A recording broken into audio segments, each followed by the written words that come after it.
It's that time for another video. Can you believe it's noontime already? It seemed like just a minute ago it was 11:59.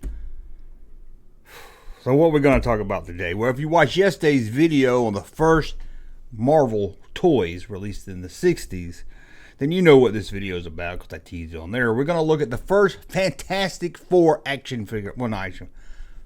We're going to look at the first Fantastic Four toy line.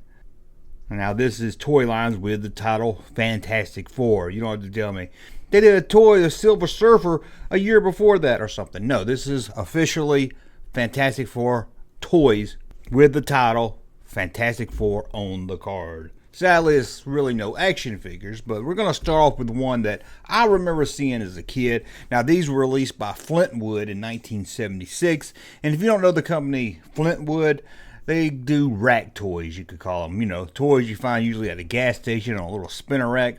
Cheap toys. I did a whole video talking about that company and everything, so check that out. I'll link to it at the end of this video.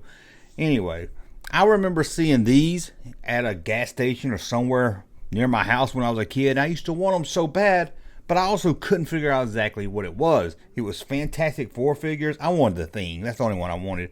And it came with a battery, but it didn't look like it should have a battery with it, like a little cardboard cutout of one of the characters. Let's just take a look at them. And we'll start with the Thing. Here he is, big rock man wearing his underwear. I mean, we don't want to see the Thing's thing. Now, before you tell me in the comments, these don't have Fantastic Four on the package. I know, but we're going to talk about them anyway. What this is a flashlight. You put this battery, it's not a name brand battery. I'm sure the battery wouldn't last more than a week or two. It looks like one of those batteries that will corrode real easy on you also. But it's just a little plastic flashlight. And who's the leader of the Fantastic Four? Mr. Fantastic. Isn't it odd that he named his team after himself? Just doesn't seem right. But anyway, here he comes also with a battery. Now, I don't know if this guy's officially with the Fantastic Four, but he does hang out with them a lot. So, we're going to talk about Iceman. And here's Iceman here. Again, a battery, put this in, make it light up. Not really much more I can say about this. But it's a nice looking Iceman. And you don't see many Iceman toys out there, especially in this time period. Now, I'll pause for a few seconds so you can go to the comment section and delete that comment to tell me, hey, Junkman, that's not Iceman, that's Silver Surfer.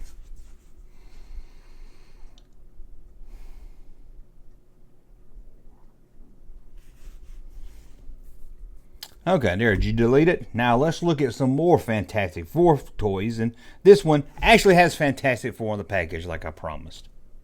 This is a Fantastic Four wrist signal sender. I don't know, it's something like a watch you put on your arm, and I guess it shoots these little spinning disc off. I'm not really sure. The only thing I am sure about is it cost $1.29 back in 1976. In today's dollar, that's like $200. Anyway, here's these little propellers that spin off and a little watch. Also in the Fantastic Four line was this target game. Set the two targets up. Dr. Doom is 50 points. And the other guy, I think his name's Steve, is 100 points. Anyway, you shoot at them and that's how you keep score. It's safe, harmless rockets shoot out of this little plastic gun. It looks like a lot of fun. And of course, there on the package you got the Thing, Invisible Woman, and of course, the guy that stretches a lot. Mr. Fantastic. It is a fantastic ability.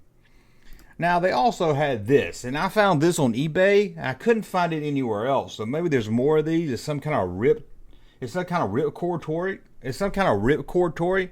It's some kind of ripcord toy. Man, that's hard to say. Ripcord toy. Ripcord toy. Not toy. Ripcord toy. I don't know why that's so hard for me to say. Anyway, I guess it spins around like a top, and that's Dr. Doom.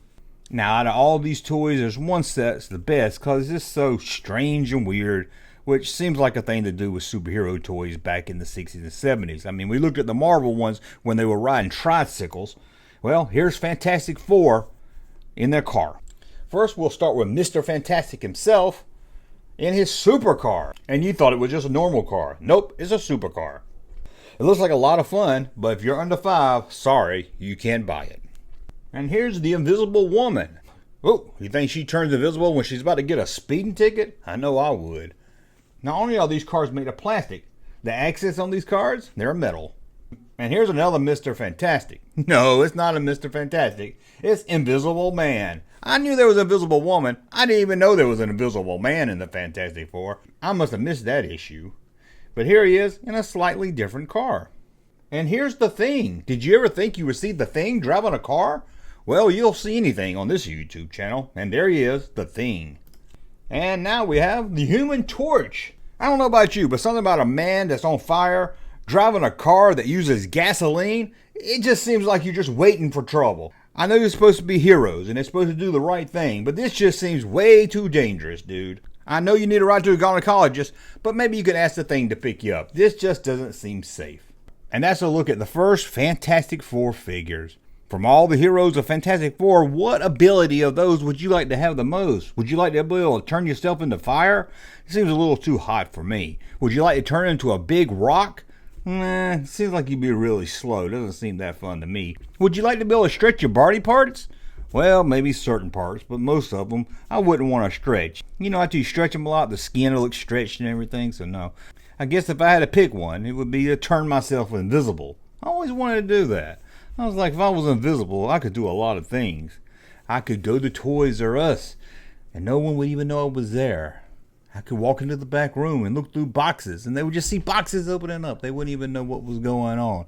Or I could turn myself invisible and go to Showbiz Pizza and eat all the pizza I want. But if I'm invisible, I wonder if I could still play video games. I don't see why not. Seems like a lot of fun, I tell you that. Anyway, that's a look at the Marvel Fantastic Four toys from 1976. The first official Fantastic Four toy line. Well, let me know in the comments below. Did you have any of these? Or what do you think about them? Let me know that. And what superpower you would want if you were a member of the Fantastic Four. And until we talk again, thumb up on my content, subscribe to the channel, and we'll talk again soon. Hey, Junkman channel popping though. Thank you, sir, for that unsolicited testimony.